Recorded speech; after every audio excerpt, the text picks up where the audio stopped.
good afternoon, everybody. Happy Friday, October 3rd to you here, 2025. I got all of your stories for your rush hour ride home, and we got a lot to talk about. We got Taylor Swift, Blake Lively. We've got the government shutdown. We've got the Bachelor DUI. I mean, there's a ton to break into here. We're going to start right away with the Taylor Swift news, the song that might be about Blake Lively. Some people disagree.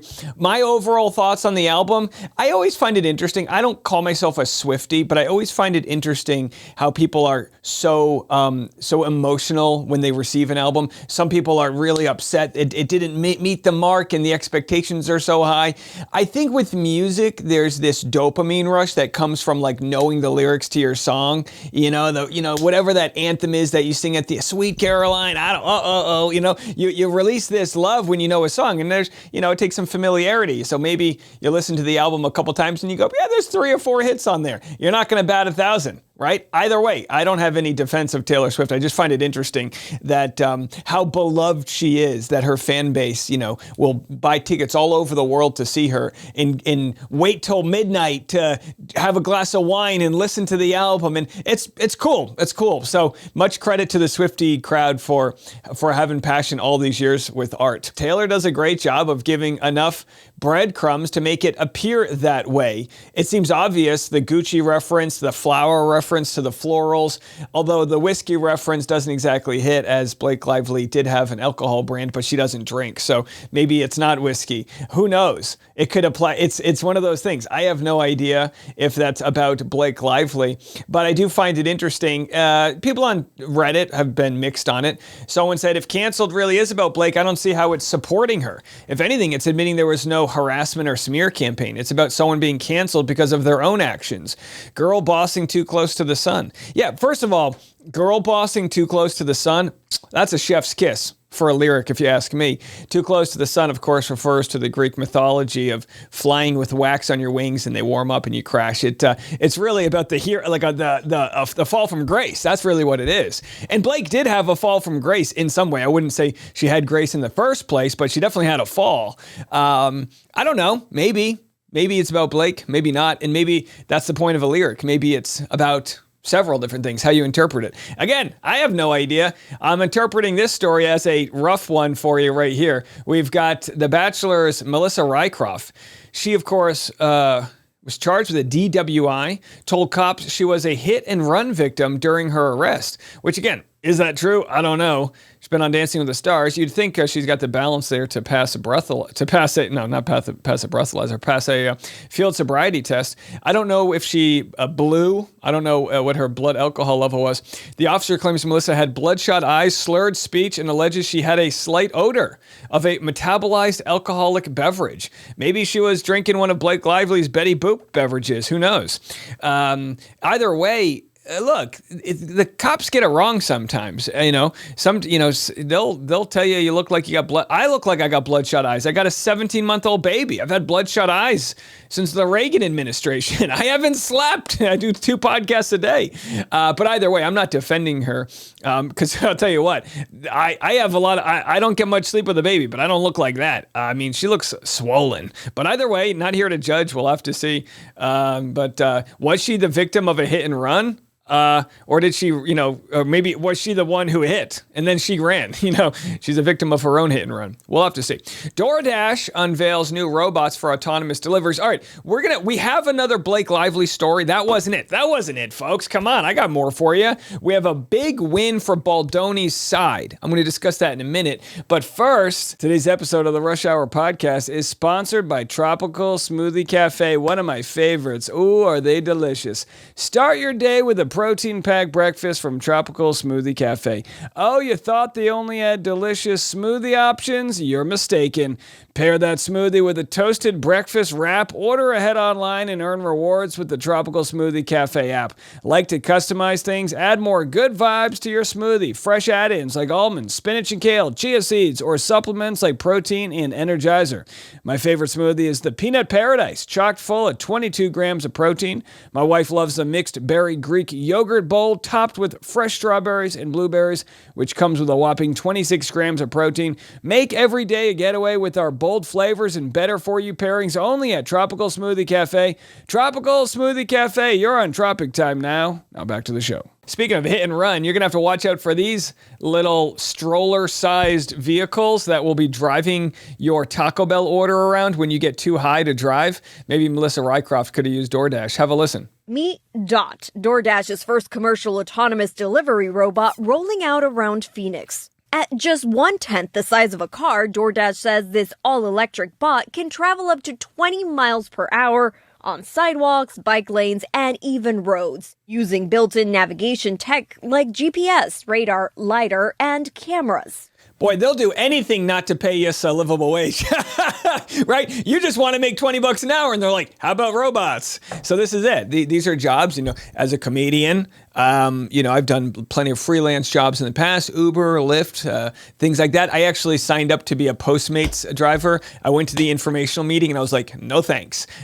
It was like, I'm not taking people's Chipotle orders. Dude, you didn't get the sour cream. No, not doing it. I have to draw a line somewhere. So there it is. These things will be zipping around. They can go in bike lanes, sidewalks, driveways, and I don't know. Will you see one kind of hopping through the freeway on the 101? Who knows? Either way, I think there'll be, maybe there'll be some, skateboarders hitching rides with them. They're adorable as hell. I'll give them that. But there's your update. Oh, Maxwell House Coffee is now changing their name, at least in the short term, to Maxwell Apartment. I guess because people can't afford to buy a home? Yikes. Late stage capitalism, folks. Maxwell House Coffee doing a thing with its name, a kind of rebranding temporarily that I think works. And I will say up front, Maxwell House, I grew up with it. In my memory, it was what my mom always had when I went home.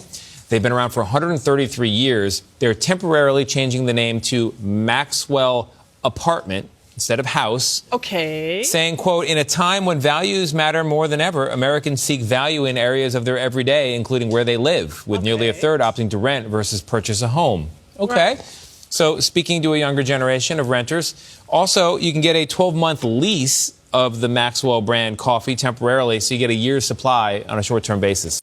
So there it is, People love living in apartments. We'll call it Maxwell Apartment. A Maxwell Studio. Maxwell don't have a window. Maxwell, the water heater's broken, my landlord won't call. Maxwell, private equity groups are buying all the homes as investment properties, driving up the price, so we can't afford. Okay, you get the point.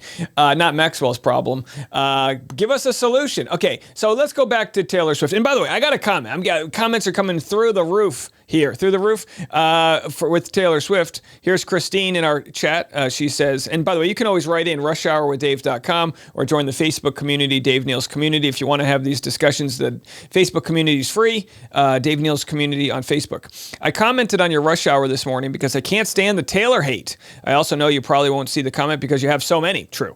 This is the comment I left. So Christine, our good pal here, shared what Taylor had to say about her songs. She kind of describes them all. It's sort of about having her own experiences of mass judgment and being at the center of many dramatic, scandalous moments of my career. This is from Taylor, speaking of the song Canceled, where people were all weighing in all at once, or at least it felt like that. Having had those experiences, it makes me move through the world a little differently, and when other people go through it, you kind of find yourself thinking about how they're going to get smarter because of it. If they can get through it, they can be tough enough, they can actually learn some things through the process, and how I don't just naturally just cast people aside just because other people decide they don't like them. I make my own decisions about people, about how they treat me within my life and their actions. So this is a song about all those things. Maybe it's about, Mahomes, Patrick Mahomes' wife, Brittany Mahomes. Maybe it's about her. They have different political ideologies. They're friends. Who knows? I can say this. I cannot relate to Taylor Swift on the global level she lives in, but I can say this, knowing the internet and my niche audience and those that like me and those that don't. Hearing that people don't like you. I was called creepy recently, and my wife and I laugh about this. Now my wife's been calling me Creepy Dave because someone online called me creepy. And I was like, man, you just can't win. It's like, it's the trade-off for any notoriety. If you're a baseball player, right, you're at the height of your position. My Red Sox lost the wild cards last night, best of three. They lost to the Yankees. 23-year-old pitcher living his dreams against a 24-year-old pitcher. The Yankees pitcher had a career night, 8 innings, no walks, 12 plus strikeouts, best postseason, unbelievable. Then on the Red Sox side, the 24-year-old, also, one of the youngest starter to ever start for the Red Sox as a pitcher, he had one bad inning. And now he's going to walk through Boston kind of with his head down low, maybe thinking he's a failure. And it's like, you're at the top of your game. You're living your dreams. I'm speaking about Taylor. I'm speaking about the pitchers. I'm speaking about YouTubers. You're living your dreams. And somebody is always going to try to pull you down. It is going to happen. You're up that ladder, and there's people at the bottom saying, I'm going to kick this. Oh, that breaks. I'm going to kick some shit. I'm going to throw this, or you got to go. You can't. Just get out of there. You're not supposed to be successful because I'm not happy with my life. It happens. And I feel like early in people's careers, I'm just breaking my set. Early in people's careers, I think they take that criticism as if it's a peer giving it to them. And the more you get it, the more you realize I'm following my own North Star. I'm living the life I have imagined and then some. And I'm trying to stay true to myself, my friends, my family, my core values. That's the barometer that you end up adjusting towards. And Taylor, I got to tell you, maybe cancel's my favorite song. Not that I've been canceled, but I've seen it. I've seen people with good intention, be judged for their past and unfairly so by people who wouldn't dare be judged themselves. I've seen how that perfection culture exists, and it forces a lot of people into caves and into their shells. And then I've seen folks like Taylor thrive amongst all that chaos. I mean, she's at the point where she can't even have a phone. She can't even look into her DMs because the steam's going to come out. She's going to get hate for this album. How many albums has she released with her own music, her own heart and soul? I mean, she's like, she ain't no Billy Joel who does a little Piano Man and 40 years later doesn't write a new song. No offense, BJ. No offense. Taylor Swift, she puts on the glitter. She does the work. She gets judged for it. But she continues to thrive. God bless you, Taylor Swift. All right, coming up next, I'm going to share this very interesting court document that is a pretty big win for Justin Baldoni. Okay, here it is. It's a 47-page document. I'm not going to read all of it, but this is the employee for the PR firm that kind of is in the center of the information that led Blake Lively to believe she was the victim of a smear campaign. Let me explain. We've got Jen Abel. And actually, why don't I just read this paragraph? Jen Abel alleges that Stephanie Jones and Jones Work provided communication to Blake Lively through what Abel characterizes as a sham lawsuit. On September 27th, the Lively parties and their counsel filed a breach of contract lawsuit in New York State court on behalf of an inactive corporate entity allegedly affiliated with Blake Lively and Ryan Reynolds named Van Zandt Inc., which people call Van Sham.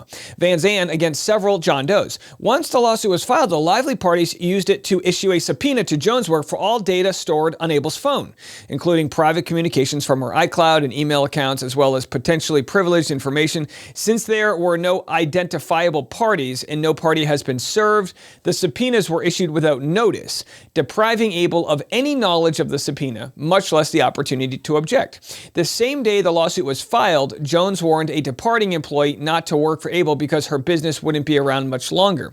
Upon receipt of the subpoena on or about October 1st, 2024, Jones and Jones Work surrendered the entire contents of Jen Abel's iPhone communications to Blake Lively.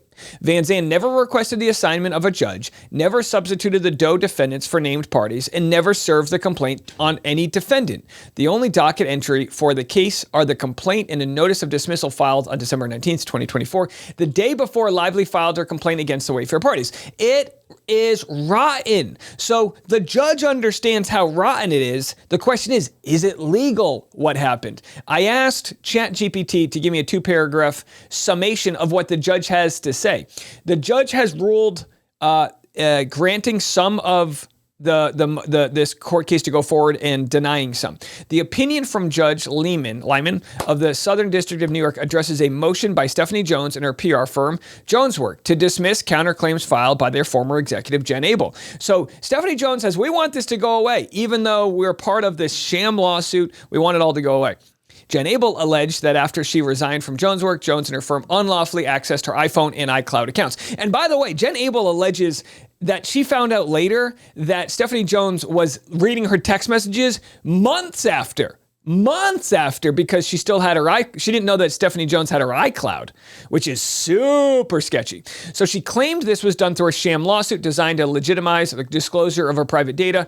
Abel brought federal claims under the Computer Fraud and Abuse Act, Stored Communications Act, and Federal Wiretap Act, along with several state law claims, including invasion of privacy, false light conversion, and intentional infliction of emotional distress. The court dismissed Abel's federal claims, finding she had not plausibly alleged damages or contemporaneous interception of her communications. However, it allowed several of her state law claims under California law, including invasion of privacy and violations of California's computer crime statute, to proceed, concluding she had plausibly alleged unauthorized access and misuse of her private data. The motion to dismiss was granted in part and denied in part.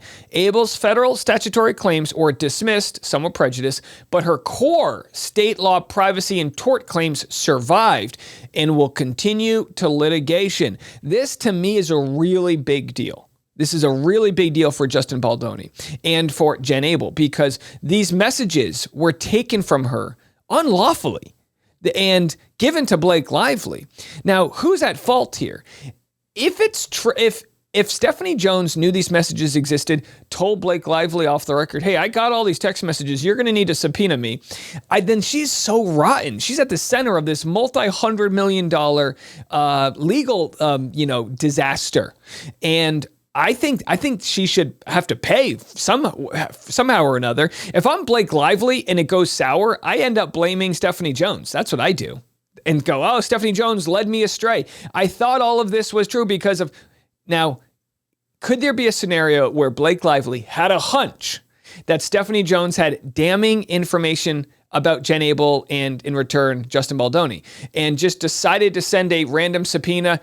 Not a snowball's chance in hell. There's no way that happened. Stephanie Jones is the, in my opinion, monster that is the centerpiece of this entire shit meatloaf pie that we have here. Whatever. All right, there's a visual for you.